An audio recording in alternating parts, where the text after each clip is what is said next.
ओम शांति।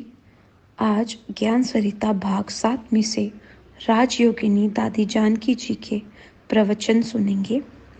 अपनी पर्सनालिटी में रूहानियत और सच्चाई हो तब राह मिलेगी। बाबा के मीठे बोल बाबा की याद दिलाने वाले हैं। जो बोल कानों द्वारा सुनते हैं, दिल में समा गए हैं, वह याद आते ही बाबा की याद आती है। बाबा की एक ही धुन में हम रहें, यह बाबा की इच्छा है। पुराने शरीरों में रहते हुए अंतिम जन्म में अंतिम स्मृति एक बाबा की ही रहे, यह बाबा की इच्छा हम बच्चों के लिए है। ऐसे लगता है बाबा को इस बात के बगैर और कुछ बात हमारे लिए कहने के लिए नहीं है। हम बच्चों में बाबा का इतना मोह है जो बस हमारी ही नज़रों के आगे रहे या नज़रों में समाये रहे, मतलब हम बाबा की नज़र से दूर न रहें। जब तक फरिश्ता नहीं बनते हैं तब तक सच्ची ब्राह्मण लाइफ में रहें। सत्यनारायण की कथा सुनते और सुनाएं। याद और गुणों पर ध्यान रखने वाली यह लाइफ है। ब्राह्मण लाइफ में याद और सेवा से गुणवान बनना और गुणदान करना सहज हो जाता है। हर बात को समेटने लगेंगे तो छोटी बात बड़ी नहीं लगेगी, बड़ी भी छोटी हो जाएगी। यानी कोई भी बात हमको नीचे नहीं खींचेगी, नीचे वाली बात नीचे ही चली जाएगी और हम अपनी उपराम स्थिति से सफलता स्वरूप का अनुभव करेंगे। संगठन की शक्ति को बढ़ाने में यह 2 बातें बहुत मदद करती हैं। एक तो अपनी स्थिति मजबूत हो, दूसरा संगठन की शक्ति को बढ़ाने का बहुत ध्यान हो। तो आजकल समय अनुसार जो बात हमारे ध्यान पर आती है, धारणा में लाने के लिए उसमें पूरा दृढ़ संकल्प हो और वह धारणा आवश्यक लगती है, इसलिए फिर उसको ढीला छोड़ना अच्छा नहीं है, क्योंकि इस धारणा में हमारी उन्नति समाई हुई है। जैसे अभी हम अपने लक्ष्य तक पहुंच रहे हैं तो हम अपने पर्सनालिटी को भी देखें, तो हमारी पर्सनालिटी में अपने लिए भी अच्छा लगेगा और संगठन में भी बल भरेगा और जिस सेवा के अर्थ निमित्त हैं उसमें भी सफलता मिलेगी। एक रूहानियत में रहने व देही अभिमानी रहने की आदत डालें। आत्मा अपने निजी स्वरूप, आदि और अनादि स्वरूप को इमर्ज करे। देह अभिमान जो आत्मा में घुस गया है वह सारा खत्म हो जाए। देह अभिमान हमको भी खींचे नहीं, क्योंकि 84 जन्म देह के संबंध में आ करके बाकी भी लास्ट जन्म में तो आत्मा ने अपने आप को खत्म कर दिया है था। ज्योति बुझ गई थी। देह, संबंध और दुनिया के बिगर और कुछ पता ही नहीं था। मैं क्या हूँ, बाबा क्या है, आदि आदि। इतनी जागृति आ जाए, इतनी रूहानियत हमारे में आ जाए तो किसी प्रकार से कहाँ से भी देह अभिमान अंदर से छिपा हुआ काम न करे। अगर हमारे ऊपर काम किया तो अन्य आत्माएं भी उसका एडवांटेज लेंगी। पहले वाला हिसाब किताब चुकतू करने के बजाय नया जोड़ लेंगे। पास्ट के विकर्म विनाश करने का कॉन्ट्रैक्ट जो बाबा ने उठाया है। बाबा कहते, बच्चे, याद की अग्नि तेज होगी तो मैं तुम्हारे पास्ट के विकर्म विनाश करूँगा। तो बाबा ने एग्रीमेंट की है, उस पर अगर हम नहीं चले तो बाबा एग्रीमेंट कैंसल कर देता है, फिर और बोझा चढ़ना शुरू हो जाता है। इसलिए हमारी पर्सनालिटी में जब रूहानियत की राहत होती तब वह खुशी होगी। रूहानियत में रहने से रूहानी बाप से बहुत शक्ति मिलती है। रूह को घर की याद और अपनी याद दिला करके सर्वशक्तिमान बाप अपनी शक्ति दे करके अपने समान बनाता है। अभी जो हम बाबा को सामने रख करके याद करते हैं, सतयुग में ऐसे याद नहीं करेंगे। भक्ति में तो भगवान को भक्त बन करके याद करेंगे। अभी बच्चे बन बाप को याद करते हैं, वह भी देही अभिमानी बनने के लिए याद करते हैं, रूहानी राह में रहने के लिए याद करते हैं। तो हमारी पर्सनालिटी में रूहानियत और सच्चाई हो। सच्चे बाप के बच्चे हैं तो हमारे अंदर सच्चाई ऐसी हो जो हमारे चेहरे चलन से सत्य बाप कैसा है वह औरों को अनुभव हो, चाहे हमारे साथियों को भी यह अनुभव हो। बुद्धि से समझा है तो मुख से समझाना भी सहज है। याद में रहने की मेहनत है।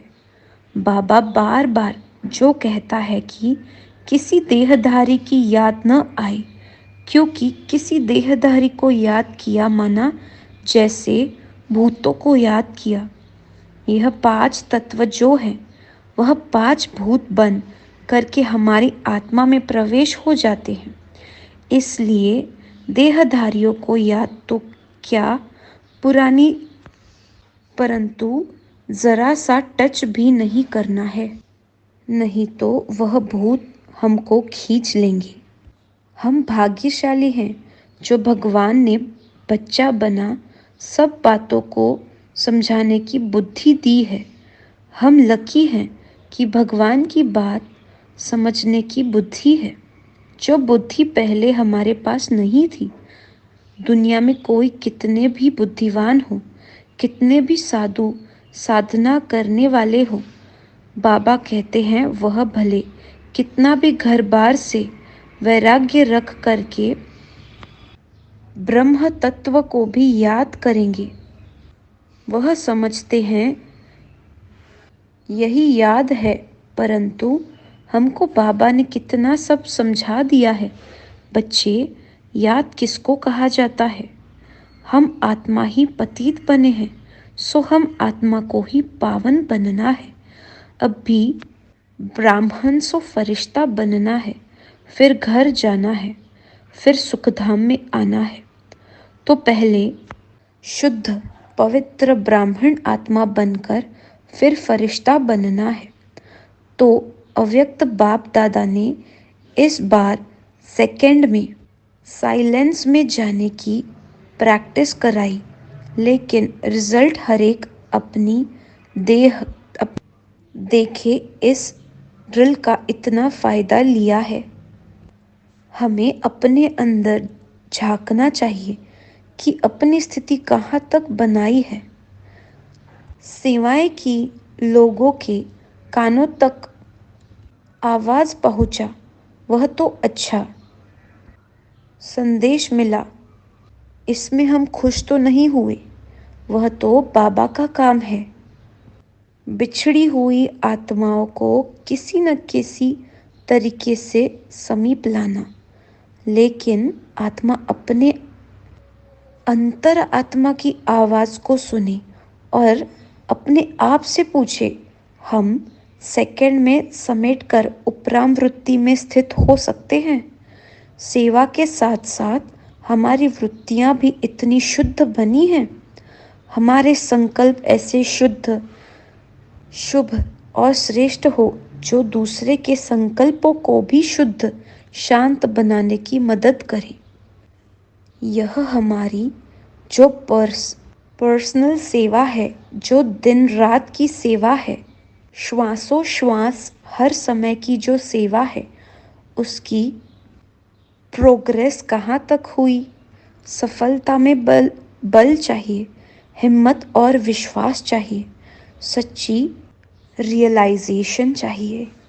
ऐसे भी नहीं कि चोट खाई, रियलाइजेशन हुई, फिर हम अलबेले मस्त हो गए। ऐसा महसूस करने से समानता नहीं होगी, क्योंकि अंदर संस्कारों में जब तक पूरी सच्चाई और स्वच्छता नहीं आई है, कोई में रहा हुआ किचड़ा भी है, तो संपूर्ण पावन बनने की शक्ति नहीं होगी। क्योंकि ज्ञान बहुत शक्ति देता है, तो अगर वह शक्ति जो ज्ञान अमृत पीने की है वह नहीं है, तो पावन कैसे बन सकेंगे।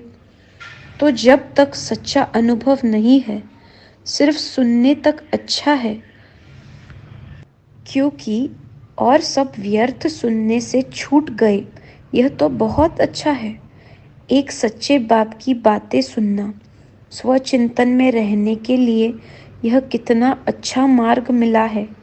लोग क्या कहते हैं, लोग क्या करते हैं, उसमें न जाने की इच्छा है, न सुनने की इच्छा है, न उन द्वारा ऐसा सुनने और सुनाने के लिए हम पुरुषार्थ करें। इस तरफ से सुनने का जो प्रभाव पड़े वह भी इच्छा नहीं। इच्छा यही है जो बाबा के दिल के बोल हैं वह अनुभव में आ जाए। जैसे ब्रह्मा बाबा के चेहरे से दिखाई देता है। बाबा के रूम में जाते हैं तो कितना अच्छा अनुभव होता है। तो अभी भी बाबा को सामने रख करके सुनो तो वह अनुभव होगा। बुद्धि में और कोई सामने आएगा तो अनुभव नहीं होगा। सुनते नींद आएगी, सुनेंगे परंतु मज़ा नहीं आएगा। और बाबा सामने आएगा तो अनुभव होगा। वह अनुभव की शक्ति हमको ऊंचा उठाती है, नीचे खींचने वाली बातों से हटाती है। क्योंकि नीचे खींचने वाली 1000 बातें हैं, बड़े अच्छे अच्छे रूपों से आती है, जो ऊपर उठने ही नहीं देती है। तो ऊपर जाना है तो उसमें एक ही बाप की आकर्षण चाहिए। हमारी दिल सच्ची हो और दिमाग में खुशी का पारा चढ़ा रहा, दिमाग बिल्कुल साफ हो, बोझ नहीं हो। दिमाग हल्का भी जब तक नहीं है, किसी प्रकार का भी टेंशन हो या कोई भी प्रकार का दिमाग पर असर हो, माना दिमाग से कोई बात अंदर से भूलती नहीं है, बैठी हुई है, तो बाबा की खींच नहीं होती है। और यह कुदरती नियम है। चुंबक जंक उतरी हुई सुई को खींचता है, जंक वाली सुई को खींच नहीं सकता है, तो यह चुंबक का दोष नहीं है। तो हमको रियलाइजेशन की शक्ति से पहले जंक उतारनी है। अंदर कुछ भी अलाय मिक्स न हो। हमें सच्चा सोना बनना है। फिर याद की जो शक्ति है वह हमारे ऊपर काम करेगी। तो थोड़े में खुश नहीं होना है कि सेवा में सफलता मिली, वह तो बहुत अच्छा। बाबा की मदद से बाबा को अनेक आत्माओं का ख्याल है, तो ज़रूर उन बच्चों को खींचेगा। वह तो बाबा का अपना काम है। बाबा तो अपना काम कराता ही है, लेकिन पर्सनल मुझ आत्मा में आंतरिक कितनी प्राप्ति हुई यह देखना है। तो खूब अच्छी तरह से ध्यान रख करके अपनी प्राप्ति में कोई कमी नहीं रहने देना। तभी तो गायन होगा कि ब्राह्मणों के खजानों में अप्राप्त कोई वस्तु नहीं। अगर रूहानियत में रहने का, सच्चा बनने का ध्यान अब नहीं रखेंगे तो कब रखेंगे?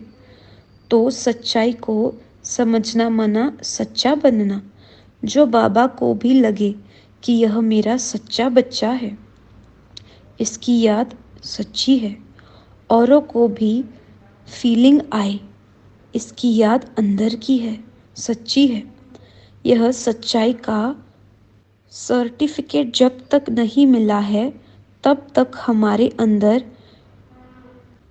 चैन नहीं हो, अंदर से इस बात की चिंता हो।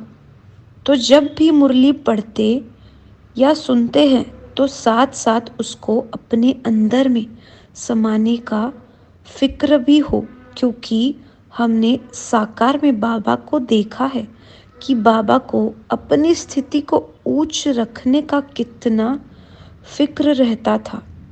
जो सुना है उस प्रकार जीवन बनाकर उस स्थिति से सेवा करने का बहुत फिक्र बाबा करता था। ऐसे विश्व कल्याणकारी तो वह खुद है, सब कुछ कराने वाला तो वह है, लेकिन हम बच्चों के प्रति भी बाबा मुरली में कितना बार ध्यान खिंचवाते रहते हैं। ज्ञान अलग चीज़ है, योग अलग चीज़ है। ज्ञान का सिमरन करेंगे और योग में सब बातों को फुल स्टॉप लगाएंगे, सिमरन को भी फुल स्टॉप, क्योंकि सिर्फ सिमरन से भी खुश नहीं होना है, लेकिन शांति और शक्ति कहाँ तक बने हैं, शीतल कहाँ तक बने हैं, इसको देखते हुए उसके प्रति पुरुषार्थ करना, यह भी योग है। राज्य अधिकारी बनने के लिए अपने में कंट्रोलिंग पावर चाहिए। अगर वह नहीं है तो अंदर रूहानियत की खुशी जमा नहीं होती है। और बाबा कहता, इसी शक्ति को जमा करो, क्योंकि यह शक्ति हमको प्रेजेंट टाइम में तो चाहिए, परंतु आने वाले समय में भी हमको अपने लिए चाहे सेवा अर्थ यह शक्ति चाहिए। बाकी साधन भी बहुत सेवा करते हैं, तो साथी भी बहुत सेवा करते हैं। कभी कभी ऐसा भी होता है कि जाने ना पहचाने वह भी आत्माएं सेवा में हाजिर हो जाएंगी, लेकिन हमारे लिए, अपने लिए, चाहे सेवा के लिए, चाहे बाबा का प्यार खींचने के लिए, बाबा के समीपता की जो कशिश है, हमको तो पर्सनालिटी वह चाहिए। तो हमारी पर्सनालिटी में रूहानियत और रूहानी बाबा द्वारा पाई हुई शक्ति प्रत्यक्ष रूप में बाबा को प्रत्यक्ष करे। पहले हमारे पास प्रत्यक्ष हो, वह फीलिंग, वरदान अथवा वर्षे के रूप में हो, थोड़े समय के लिए न हो, जो कहे आज बड़ा अच्छा अनुभव हुआ, कल गुम हो जाए, लेकिन सदा ऐसे वर्षे के रूप में, वरदान के रूप में हो जाए, तो वह हम ध्यान रखेंगे। तो ध्यान रखने से बहुत फ़ायदा है। और जब ऐसी ध्यान देने वाली बात हमारे से मिस हुई तो फिर से ध्यान पर लाना टाइम लग जाता है। जैसे इमरजेंसी में ऑक्सीजन देते हैं और उसको 1 मिनट भी हिलाने नहीं देते हैं, इसी आधार पर आत्मा जिंदी है, उसको चलने दो, ताकि हो सकता है कि शायद उसको नई लाइफ मिल जाए। तो यह भी इतना ध्यान रखना है इसमें हमको गफलत नहीं करनी है। हम ध्यान रखते हैं तो 1-2 को भी वह वायुमंडल में वाइब्रेशंस मिलती हैं, वह भी अपना ध्यान रखना शुरू करते हैं। एक अलबेले होते हैं तो दूसरे भी, वह भी लहर फैलती है। दोनों प्रकार की लहर होती है, तो हम किस में निमित्त हुए? उस लहर में हुए या इस लहर में हुए? मेरा कान बाबा किस में पकड़ेगा? तुम भी यह कर रहे हो तो ऐसा बाबा कान न पकड़े जो धर्मराज के आगे हमें ऐसी कान पकड़ना पड़े। तो बाबा हमारे से क्या चाहते हैं, यह ध्यान रखने से हमारे सदके अनेकों का भला हो जाएगा। अच्छा, ओम शांति।